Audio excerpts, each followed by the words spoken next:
balana sanda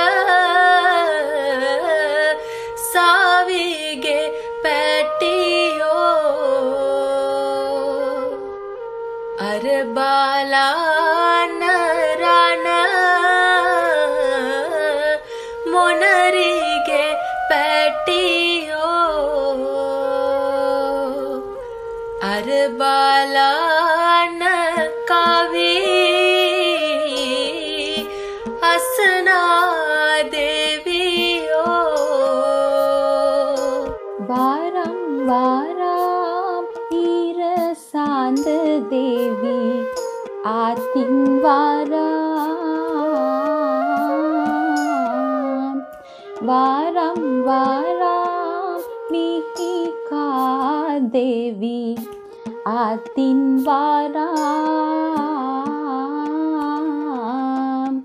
varam varam sakra mahabambu atin varam varam goyam kepumata devi atin varam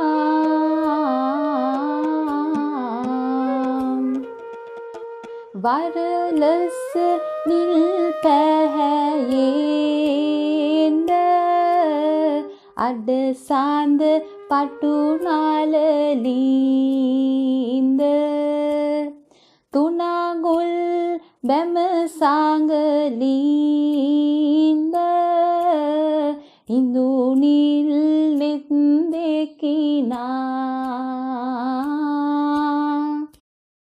A kubura or ketha is the land on which farmers cultivate paddy.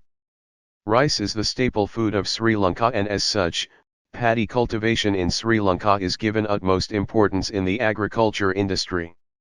Ancient and traditional farmers were self-sufficient in rice production, and ancient Ceylon is said to have been among the foremost paddy exporters in the world.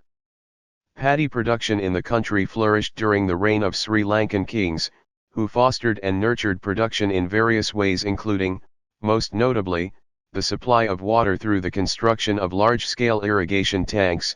Ceylon was popularly known as the Great Barn of the East during the reign of King Parakramabahu, who is renowned for his hydraulic construction and renovation in aid of agriculture. Ancient and traditional paddy cultivation practices were completely organic and did not induce any harm to the surrounding environment or health. A kubura is a portion of a kuburiyaya or a large paddy tract that belongs to an individual farmer, that is, the kuburiyaya is divided into separately owned kuburu. The paddy tract divides into discernible square areas of land called lidai where paddy is grown. These are surrounded by ridges known as nyara. An opening is made in the nyara called wakata, which supplies water into the lidai. Areas of land, comparatively smaller than lidai, known as kanathi, are constructed to regulate and manage the water flow into the kubura. Two kanathi are located at the two ends of the kuburiyaya. These portions, called kurulapalyawa, are dedicated to birds for feeding. Ancient farmers believed that by providing these feeding grounds to birds, their threat to paddy would be minimized. Kurulapalyawa is one of many altruistic methods practiced by ancient farmers. Much of the agricultural practices of old worked harmoniously with nature, inducing very little, these were reversible, to no damage to the environment and wildlife.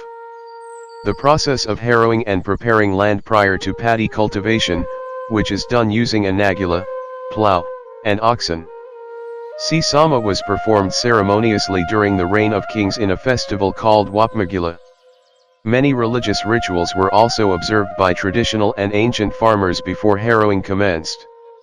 Once harrowing is complete, paddy seeds are sown or saplings are planted in the ground.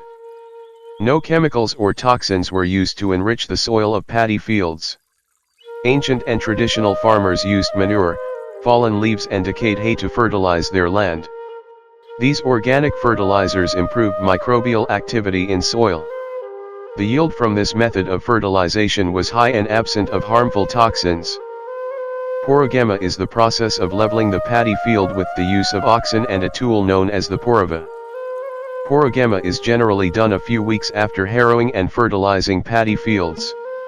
This process ensures that there is uniform water flow from one liada to another. Bovines, oxen, bullock, cows, who help the farmer in the many stages of paddy cultivation are an invaluable asset to him. Thus, farmers treat their working animals with utmost love and care. They are never induced injury by the kuwita, a stick used to drive and direct the bovines, during harrowing, porogema etc. The animals are never overworked and are provided plenty of food, water, and rest in a timely manner. At the end of a working day, the bovines would be bathed and cleaned and provided forage.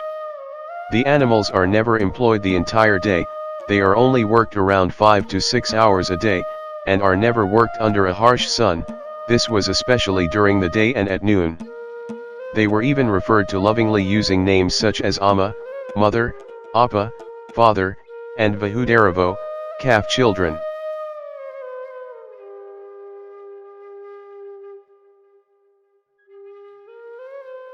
Following the initial preparation, farmers would elect to either sow paddy seeds or plant sapling. Weeding is chiefly performed by women. Rhymes called Nelam Kavi are generally sung together during the process to cast off weariness and boredom. Weeding an entire kuburayaya often takes a fortnight. Safeguarding the kubura. A wooden fence called the dejuwada, made by stacking and tying fallen and trimmed tree stems and branches, is set up around the entire kuburayaya to prevent wild animals from raiding crop. In addition, a scarecrow, pambaya, is erected and a takeya, a rough bell-type object, is hung to scare away birds and tiny animals. Farmers would keep watch over their kubura throughout the day and night in rough-hewn watch huts called pella to chase away raiding animals. Diseases. Ancient and traditional farmers tilled their land according to the kunna, period or season, systems, which avoided pest invasion. They also employed organic pest control methods. It was also common to pray to religious faiths to protect the crop.